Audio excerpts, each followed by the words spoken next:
여러분 잘 살고 계십니까? 그리스도인으로서 잘 살고 있냐라는 물음이 어떠한 의미인지 여러분 잘 알고 계시죠? 우리 옆 사람에게 잘 살고 있습니까? 한번 묻겠습니다.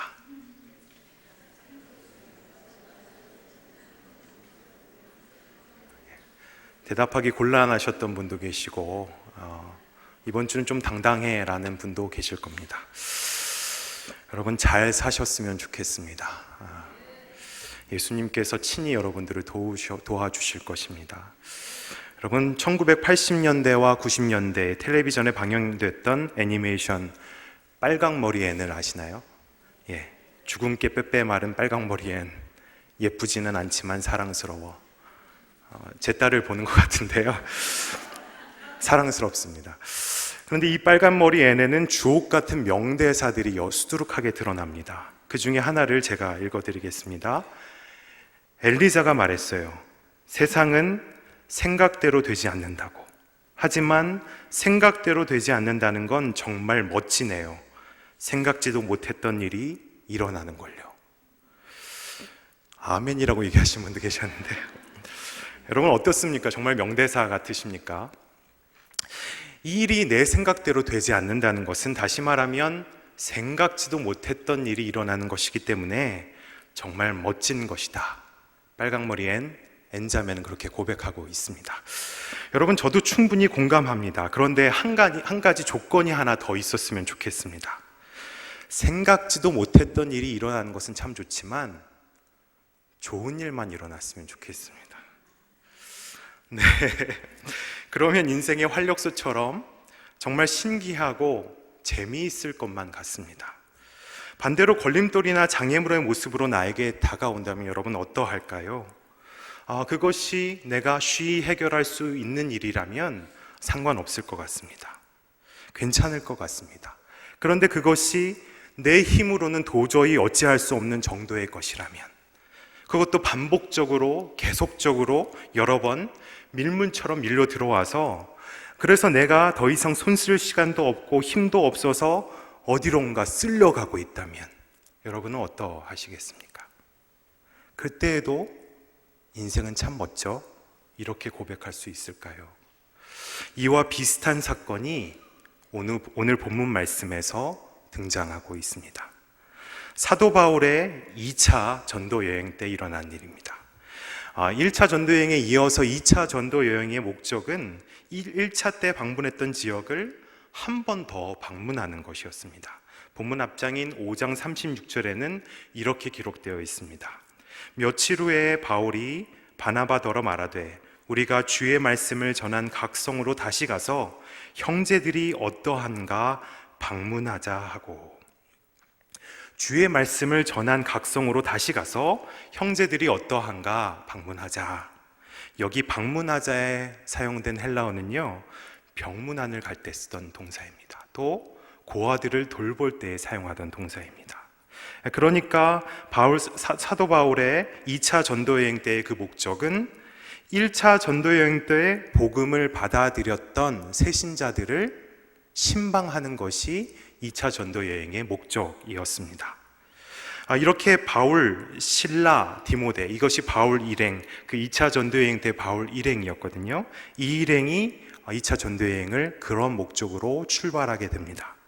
그런데 이 일행이요, 성경의 내용을 보면 밟고 또 그들이 걷는 땅마다, 또한 그들이 만나는 사람마다 하나님께서 놀라운 은혜를 베풀어 주십니다. 사도행전은 쓴 누가는 바울 일행의 이러한 여정을 단락단락마다 정리하고 있는데요. 사도행전 15장 41절에는 이렇게 기록되어 있습니다. 수리아와 길리기아로 다니며 교회들을 견고하게 하니라. 또 오늘 본문 바로 앞절인 16장 5절에는 이렇게 기록되어 있습니다. 이에 여러 교회가 믿음이 더 굳건해지고 수가 날마다 늘어가니라. 바울 일행의 두 번째 방문으로 각 교회들은 믿음이 굳건해졌을 뿐만 아니라 그 수도 날마다 매일매일 늘어났다고 하는 것입니다. 여러분 인생에서 이런 일만 매일매일 일어났으면 좋겠습니다. 이런 일만 매일매일 일어난다면 내 생각대로 되지 않아도 참 즐거운 인생이 될 것 같습니다. 그런데 바로 오늘 본문 말씀입니다. 바로 앞절까지만 해도 그 수가 날마다 늘어가니라, 더 굳건해졌다 라고 기록하고 있는데, 한 절 사이인데도 불구하고 6절의 분위기를 보면 이전 바울 일행의 승승장구하던 그 분위기와는 사뭇 다른 모습입니다. 우리 본문 6절 말씀을 함께 다시 한번 읽겠습니다. 시작. 성령이 아시아에서 말씀을 전하지 못하게 하시거늘 그들이 부르기아와 갈라디아 땅으로 다녀가. 2차 전도 여행 때의 처음 목적이었던 모든 신방을 다 마치고 사도 바울은 이제 복음의 영역을 더 확장시켜야겠다라고 결심하게 됩니다. 그래서 아시아 땅으로 가야겠다라고 계획합니다. 여러분 잘 아시죠? 그 당시 아시아는 지금 저희가 살고 있는 한국, 중국, 일본이 있는 이 아시아 대륙을 가리키는 것이 아닙니다. 현재의 터키 땅을 가리키는 겁니다. 이 터키 땅을 그 당시에는 소아시아라고 불렀습니다. 그런데 이 소아시아 역시 당시에 전 세계의 패권을 장악하고 있었던 로마 제국이 다스리고 있었는데요. 로마 제국이 모든 길이 로마로 통한다라는 말처럼 광범위한 지역을 통치하고 있었기 때문에 소유한 그 모든 지역을 분할해서 통치했습니다.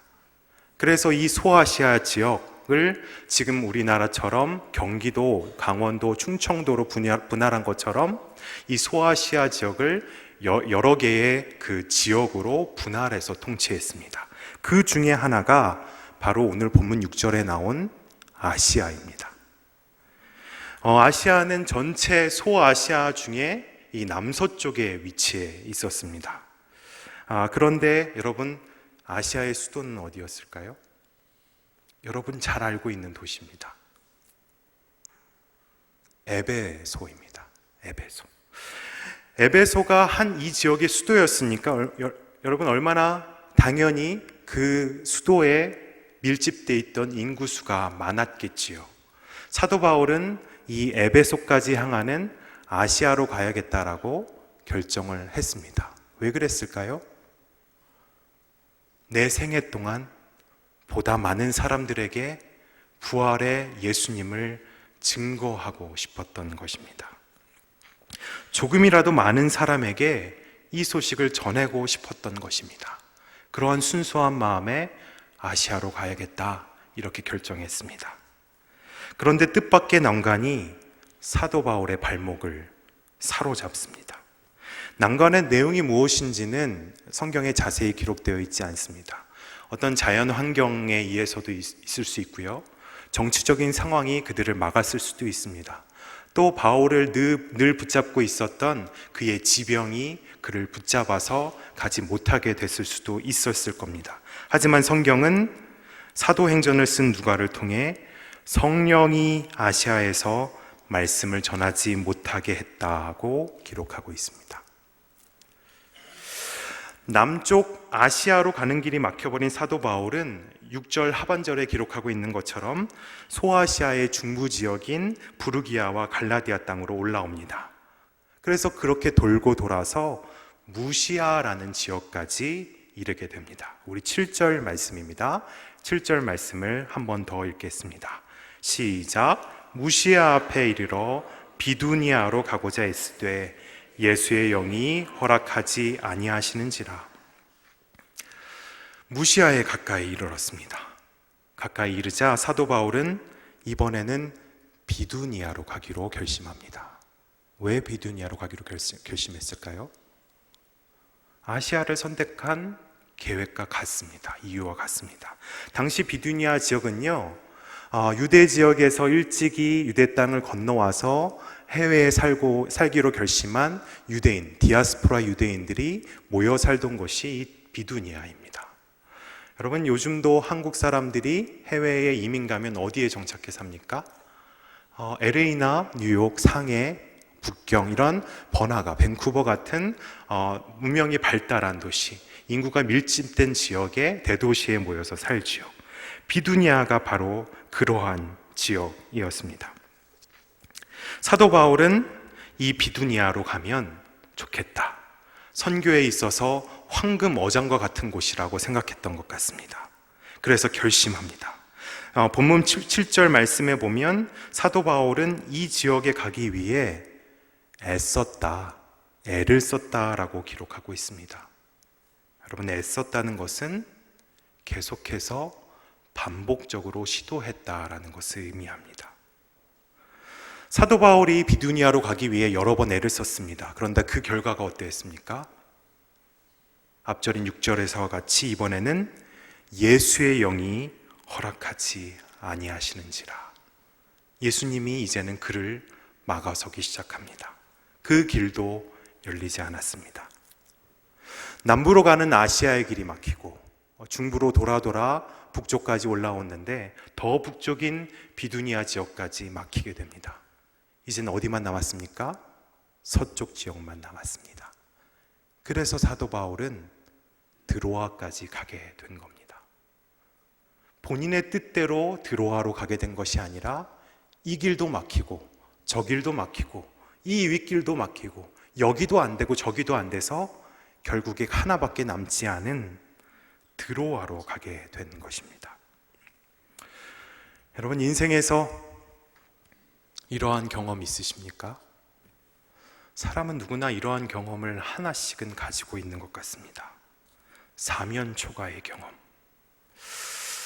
인생에 고비 한 번 없을 것 같은 이 퉁퉁하고 둥그스름하게 생긴 저도 여러분, 남에게 말하지 못한 아픔과 경험들을 가지고 있습니다. 남에게 말할 수조차 없어서 캄캄한 밤을 혼자 지새워야 했던 경험들을 가지고 있습니다. 한없이 추락하는 스스로에게 나에게 바닥이란 있을 수 있을까? 다음은 있지 않겠느냐라고 얘기하는 주변의 얘기들 속에서도 나에게 다음은 있을까? 다른 사람에겐 다 있어도 나에겐 없을 것 같아 라는 생각의 시절들을 보낸 적도 있습니다. 오늘 본문 말씀에 다 기록되어 있지는 않지만 6절과 7절 이 두 절 사이에서만 연속해서 두 차례나 좌절의 아픔을 맛보았던 사도 바울은 그 좌절로 인해 마음이 헛헛했을 겁니다. 그 좌절로 인해 마음이 허무했을 겁니다. 그래서 드로아에 도착해서 그 캄캄한 밤을 보내기가 결코 쉽지 않았을 것입니다. 잠이 올 수 없었을 것입니다. 그런데 바로 그날 밤이었습니다. 놀랍게도 예기치 못한 일이 일어나기 시작합니다. 9절 말씀을 우리 함께 읽겠습니다. 시작. 밤의 환상이 바울에게 보이니 마게도냐 사람 하나가 서서 그에게 청하여 이르되 마게도냐로 건너와서 우리를 도우라 하거늘. 너무도 마음이 착잡해서 또 헛헛해서 허무해서 잠이 오지 않던 그날 밤, 사도 바울은 환상을 보게 됩니다. 드로아 바다 건너에 있는 나라인 마게도냐에서 한 사람이 나타나서는 사도 바울에게 어서 마게도냐로 건너와서 우리를 도와달라, 이런 환상을 보게 된 것입니다. 여기서 도와달라라는 동사는요, 여러분 우리나라 문법에는 없지만 헬라어 문법에는 미완료라는 문법이 있습니다. 미완료는 어떤 때에 쓰이냐면 계속적으로, 지속적으로 반복되는 행동을 나타낼 때 쓰이는 문법입니다. 도와달라는 바로 헬라어의 미완료 형태로 되어 있습니다. 여러분, 이게 무슨 의미겠습니까? 어서 건너와서 우리를 도와줘, 줘 이렇게 하는 겁니까? 그것이 아니라 도와달라. 또 가만히 있는데 환상이 나타나서는 우리를 좀 도와달라. 또 좀 지났는데 환상이 나타나서는 마게도나 사람이 또 도와달라. 반복해서 여러 차례 지속적으로 사도 바울에게 도와달라라고 외쳤다는 것입니다. 그처럼 반복적으로 나타났으니, 수차례 나타났으니 사도 바울에게 그 환상이 여러분 얼마나 명확했겠습니까? 저는 이 본문을 여러분 읽을 때마다 사도 바울보다는 하나님이 참 다급하셨구나라는 생각이 듭니다. 하나님은 여러분 우리의 마음까지도 헤아리시는 분이시지 않습니까? 점점 더 마음이 헛헛해져 가는, 점점 더 마음이 절망적으로 허무해져 가는 사도 바울의 마음을 하나님은 누구보다도 더 잘 알고 계셨을 겁니다. 그래서 점점 더 공허해져 가는, 허무해져 가는 바울의 마음을 누구보다 더 잘 공감하셨을 겁니다. 그러한 바울을 이제는 가만히 보고만 계실 수 없었던 것입니다. 그래서 바울에게 예기치 못했던 방법인 환상을 통해서 바울의 가야 할 곳을 알려주셨던 것입니다. 그것도 바울이 절망을 넘어서 명확하게 그것이 무슨 뜻인지 반복해서 인정할 때까지 하나님은 바울에게 환상을 보여주셨습니다. 저에겐 딸이 있는데요. 저희 딸이 지금 20개월인데요. 저희 딸이 100일째 되던 때에 100일 기념으로 선물을 사주기 위해서 마트에 데리고 갔습니다. 무엇을 줄까 하다가 여자아이라서 봉제 인형을 하나 사주면 좋겠다 싶어서 100일 된 아이에게 인형을 고르게 했습니다. 데려갔을 때에 제가 그런 행동을 하면서도 얘가 뭘 알고 고르겠냐라는 생각이 제 안에 있었습니다. 그런데요, 놀랍게도 이 아이, 제 딸의 시선이 곰인형에게 꽂혀 있는 겁니다. 그 눈빛이 심상치 않았습니다. 물론 제 기분 탓일 수도 있을 겁니다. 부모이기 때문에. 그런데 그 눈빛이 남달랐습니다. 그게 마음에 들었나 보다 생각해서 여러분 100일 선물로 사줬는데, 놀랍게도 그 인형이 애착 인형이 돼서요, 지금 20개월이 지난 지금에도 밤에 잘 때 옆에 누워서 쓰다듬고 자다가 이불도 덮여주고, 또 맘마를 먹을 땐 세워놓고 맘마도 먹여주고 물도 먹여주고 외출 나갈 때 꼭 데리고 나가고 합니다. 여러분, 사실 봉제 인형 그거 손뭉텅이이지 않습니까? 더러워지면 어떻게 합니까? 양말과 같이 섞어서 막 빱니다. 천조가리에 불과한 것이 바로 그 봉제 인형입니다. 그런데 제 딸은 마치 그것을 나와 같은 사람인 양 대합니다. 정신병원에 가야 할까요? 상담을 받아야 할까요? 아닙니다. 우리는 압니다. 제 딸이 그 인형을 나처럼 사랑하는구나, 특별히 사랑하고 있구나. 우리는 그것을 알고 있습니다. 본문에서 사도 바울은 아마도 하나님의 바울을 향한 그 의도, 굳이 그렇게 하지 않으셔도 되는데 바울에게 환상을 보여주기까지 힘쓰시는 하나님의 그 사랑하는 마음, 그 절망 가운데 빠져있는 바울을 위로하고 싶은 헤아리는 마음을 보게 되었던 것 같습니다. 그때야 비로소 사도 바울은 하나님의 뜻이 어디에 있었는지 이해하고 인정하기 시작합니다. 우리 10절 말씀입니다. 다시 한번 읽겠습니다. 시작. 바울이 그 환상을 보았을 때 우리가 곧 마게도냐로 떠나기를 힘쓰니 이는 하나님이 저 사람들에게 복음을 전하라고 우리를 부르신 줄로 인정함이로라. 하나님이 우리를 부르신 줄로 인정함이로라. 여기 부르신 줄로 인정함이로라에서 부르신 줄로 해당하는 단어는요, 또 헬라어 문법이 나오는데 여기서는 완료형 형태를 쓰고 있습니다. 완료형 형태를 쓸 때는요, 과거로부터 해왔지만 이제 마쳤다라는 것을 의미합니다.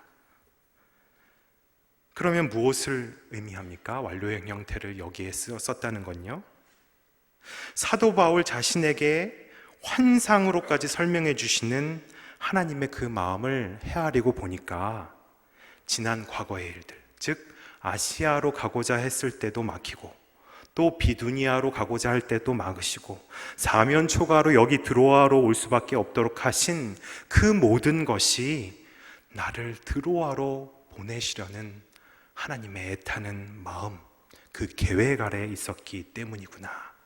사도 바울은 비로소 인정하게 된 것입니다.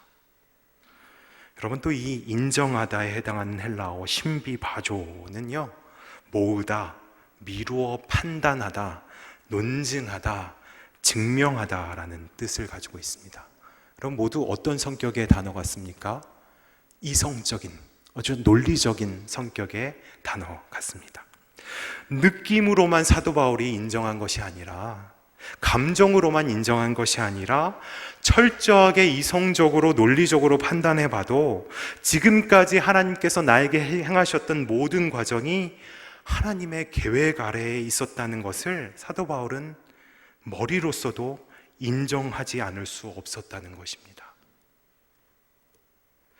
그런데 여러분, 또 여기 놀라운 것이 있습니다. 이 신비바조 인정하다의 주어가 원문을 찾아보면 단수가 아니라 복수입니다.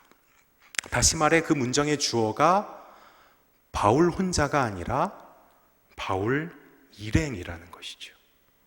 환상을 본 건 누구입니까? 바울입니다. 사도 바울 혼자 환상을 봤습니다. 그런데 이것을 모든 과정이 하나님의 계획 아래 있었다는 것을 머릿속으로, 합리적으로, 논리적으로 다 마음속으로도 인정하게 된 것은 누구라는 겁니까?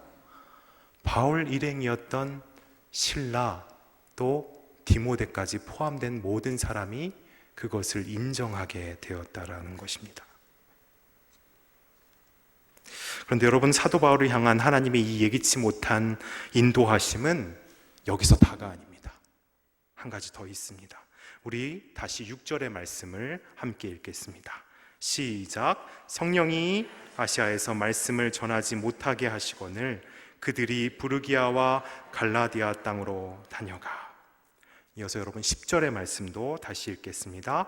바울이 그 환상을 보았을 때 우리가 곧 마게도냐로 떠나기를 힘쓰니 이는 하나님이 저 사람들에게 복음을 전하라고 우리를 부르신 줄로 인정함이라라. 여러분, 이상한 점 발견하셨습니까? 못하셨어요? 제가 한번 다시 읽어드리겠습니다. 여러분 신중하게 한번 보십시오. 성령이 아시아에서 말씀을 전하지 못하게 하시거늘 그들이 부르기아와 갈라디아 땅으로 다녀가. 10절입니다. 바울이 그 환상을 보았을 때 우리가 곧 마게도냐로 떠나기를 힘쓰니 이는 하나님이 저 사람들에게 복음을 전하라고 우리를 부르신 줄로 인정함이로라. 차이를 발견하셨습니까? 앞에 6절에서는 바울 일행을 가리키는 그 대명사가 뭐였습니까? 그들이었습니다. 그런데 10절에서는요, 우리라고 얘기하고 있습니다. 여러분, 재밌는 것은요, 본문 16장 10절 이후에는요, 이후부터 사도행전 마지막 장인 28장까지 바울 일행을 포기할 때는요, 16장 10절 이후부터는 모두 우리라고 표기합니다. 이것이 무엇을 의미하는 겁니까? 그럼 그들은 언제 쓰는 대명사입니까? 말하는 나를 제외한 다른 사람들을 가리킬 때 그들이라고 하죠. 우리라는 대명사는 언제 씁니까? 말하는 나를 포함해서 모든 사람을 가리킬 때 우리라는 대명사를 씁니다. 그렇다면 10절에서는요, 6절에는 있지 않았지만 10절에서는 누가 있었다는 겁니까? 사도행전의 저자인 누가가 함께 하고 있었다는 겁니다. 여러분, 누가의 직업은 무엇입니까? 의사입니다. 골로새서 4장에 보면 누가의 직업은 의사라고 분명히 기록하고 있지요. 여러분, 사도 바울은 그의 발목을 늘 묶었던 간질이라고도 추정하는 지병을 가지고 있었습니다. 또 지금은 2차 전도 여행을 하고 있죠. 1차 전도 여행 때 루스드라에서 그는 거의 죽을 뻔한, 목숨을 잃을 뻔한 상황까지 갔었습니다. 목숨을 다시 얻어서 살렸지만 죽을 고비까지 간 사람이 어찌 육신의 몸이 성할 수 있었겠습니까? 그런데 그 연약한 몸, 병약한 몸으로도 하나님은 드로아를 지나 마게도냐까지 가게 하신 것입니다. 누가 필요하겠습니까? 의사가 필요했을 겁니다. 드로아에서 이제 마게도냐를 떠나기로 한 사도 바울에게 하나님은 그를 배려하셔서 누가라는 개인 주치의를 그에게 붙여주셨던 것입니다. 바울이 아시아로 갔더라면, 또한 비두니아로 갔더라면 누가는 결코 만나지 못했을 겁니다. 모든 것이 다 막혀 드로아로 갔기 때문에 사도 바울은 그의 유럽 선교행을 함께 안심하고 할 수 있는 누가를 만날 수 있었던 것입니다. 여러분, 사도 바울을 향한 그 한 생명을 향한 하나님의 그 세밀히 개입하심이 여러분 느껴지십니까? 오늘 본문에서는 전체 5절에 불과하지만 하나님에 대한 표현이 3가지나 등장합니다. 여러분 발견하셨습니까? 6절에서는 어떻게 기록하고 있습니까? 아시아에서 말씀을 전하고자 했던 바울을 누가 막으셨습니까? 성령님이 막으셨습니다. 7절에서는 비두니아로 가고자 애쓰던 사도 바울을 누가 막으셨습니까? 예수의 영이 막으셨습니다. 또한 10절에서 드로아에 있던 바울에게 환상을 보여주신 분은 누구십니까? 하나님이십니다. 6절에서는 성령 하나님, 7절에서는 성자 예수님, 10절에서는 성부 하나님이 이 5절의 본문 말씀에 모두 다 등장하고 있는 것입니다. 이것은 무엇을 의미하는 겁니까, 여러분? 삼위일체 되신 하나님께서 사도 바울의 삶을 그의 전인격을 다해 인도하고 계시다는 것입니다. 여러분, 사도 바울의 계획은 번번이 실패하는 것처럼 보였습니다. 너무도 철저한 계획, 너무도 또 복음의 열정으로 하는 순수한 계획이라고 생각했는데 그만큼 철저하게 엎어졌습니다. 그러나 이 모든 것이 내 눈에는 예기치 못한 난관으로만 보이는데 하나님께서는 그 예기치 못한 난관을 훨씬 더 뛰어넘으셔서 초월하셔서 그 예기치 못한 난관보다도 더 예기치 못한 방법으로 그렇게 그분의 전인격을 총동원하셔서 사도 바울을 철저하게 인도해내고 계셨던 것입니다. 사랑하는 성도 여러분, 여러분은 지금 어떠한 난관을 마주하고 계십니까? 모두 다 자신의 인생에서 난관, 고비가 있기를 바라는 사람은 아무도 없습니다. 그렇다면 이 난관이라는 것은 늘 그렇게 바라지 않는 중에 예기치 못하게 다가오는 것이 아니겠습니까?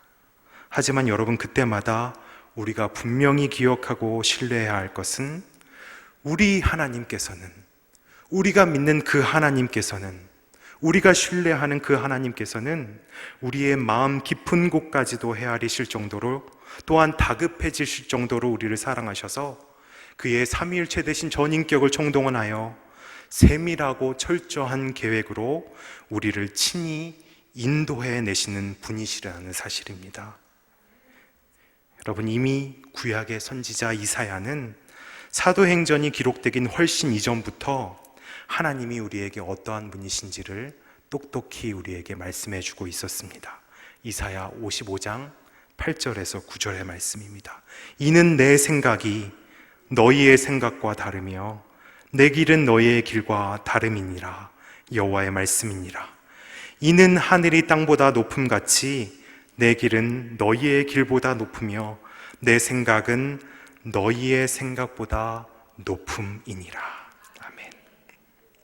여러분, 얼마나 위로가 되는 말씀입니까? 예기치 못하게 찾아오는 인생의 난관보다 더 그 이상 더 예기치 못한 방법으로, 내가 상상조차 할 수 없는 그 방법으로 나를 철저하게 인도해 내시는, 나보다 나를 더 헤아리시는 하나님을 신뢰하며 믿으며 살아가시는 저와 여러분 다 되셨으면 좋겠습니다. 만약 내가 지금 그 난관을 마주하고 있다면 나를 향한 하나님의 계획과 마음을 인정하게 되시는 은혜가 있는 이 밤 되시기를 예수 그리스도의 이름으로 간절히 축원합니다. 기도하시겠습니다.